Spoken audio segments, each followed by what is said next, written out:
Please like and subscribe to our channel and click the bell icon to get new video updates.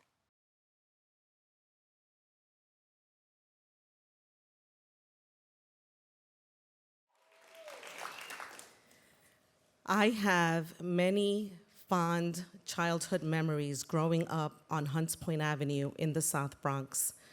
It was a melting pot of multi-generational, first-generation kids like myself, a Puerto Riqueña growing up in the hood. It was a community that was built around people from many walks of life, no judgment, and during a period of time where the Bronx was burning.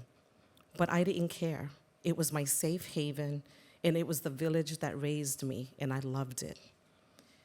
It was a time of wonder years for me, of innocence, of curiosity, and of certainty.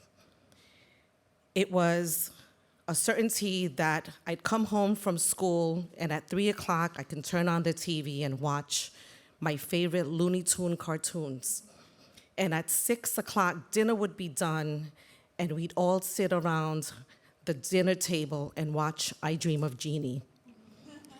It was the song of the Star-Spangled Banner through the television letting us know that it was 12 midnight and I had to turn the TV off because guess what? There was no cable. We literally had to get up and turn the TV off. It was a time of wonder years, and I just absolutely loved my community. But guess what I loved most? I loved Christmas time because guess what? Santa was coming to town, woohoo!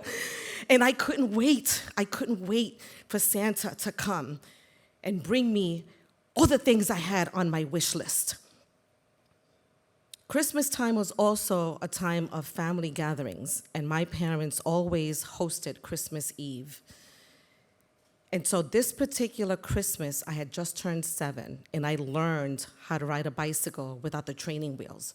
So guess what I wanted? I wanted a big girl bike. I wanted all the bells and whistles, and I was a good girl, and I wanted my bike, and I knew Santa was gonna bring it to me, right?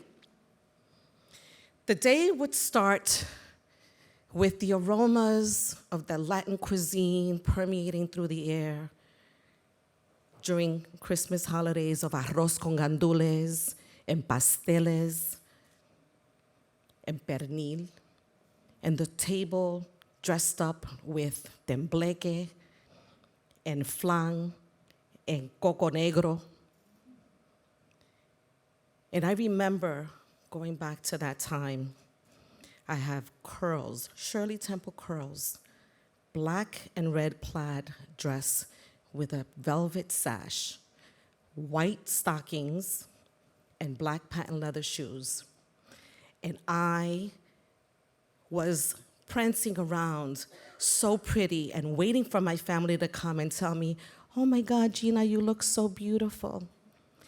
And maybe I'd get $5 on the side, right? I would help my mom, because I was a big girl. I was 7 years old. I'd carry all the coats and put them on my bed, because let's get real. Who's got closet space big enough to house 25, 30 coats, right? Nobody. Doesn't exist. So my bed was the closet.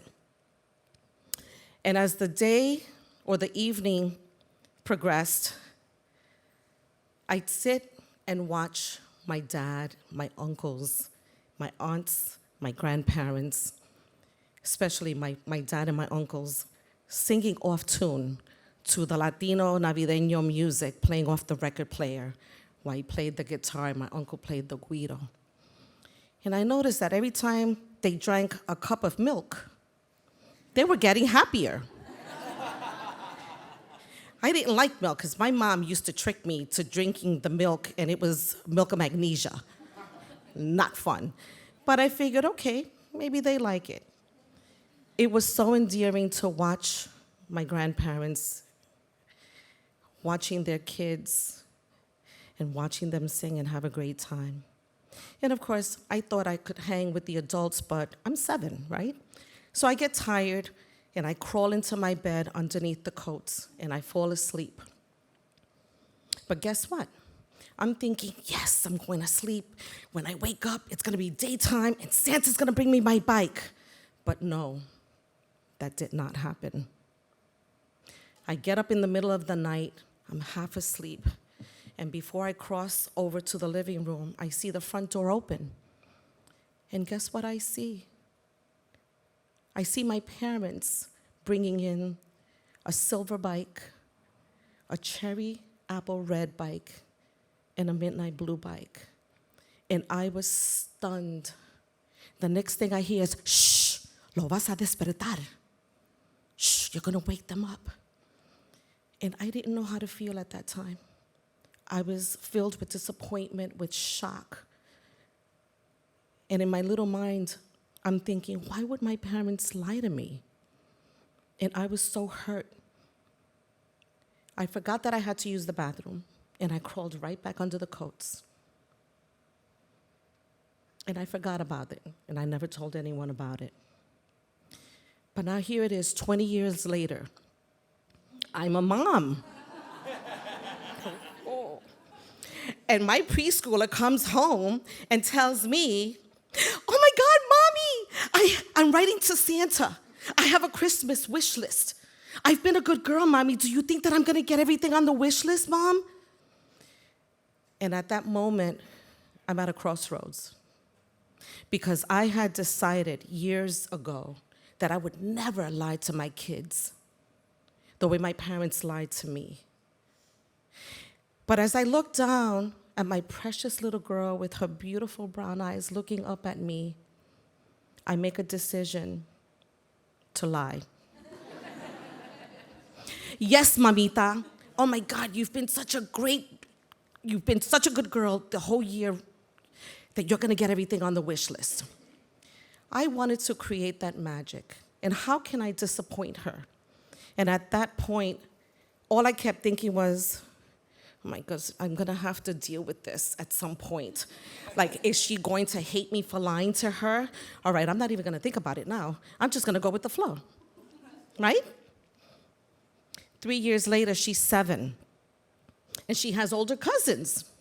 And all she hears is the, oh, why did you ask your mom? Oh, my mom's getting me this, my dad's getting me that. And she's like, wait, what? Isn't it Santa? She does her due diligence. And she comes to me one afternoon and tells me, Mommy, I have something to tell you. And I say, what? She says, I know that you're Santa. Oh my God, what do I do? I'm busted. That's it. I'm caught in a lie. What do I do? What do I tell her? Is she gonna hate me? And the next thing, she wraps her arms around me and hugs me and tells me, I love you so much, Mommy. Thank you so much for fulfilling my dreams of giving me all the gifts on my Christmas wish list. And at that point, I think that I realized that it wasn't about the lie or the betrayal. It was always about love and creating that magic and that curiosity and that wonder that we as children want something magical to believe in. And my parents did it out of love. She was wiser than I was at 7 years old. That is for sure. So now 20 years later, I have a grandchild. I'm a grandmother. And my beautiful little granddaughter comes to me and tells me, Mima, I have a picture of Santa. I wrote him a letter. I've been a good girl. Do you think I'm gonna get all the toys on my wish list? And I look at her with love and I say, yes, Mamita, you're gonna get everything on that wish list. Thank you.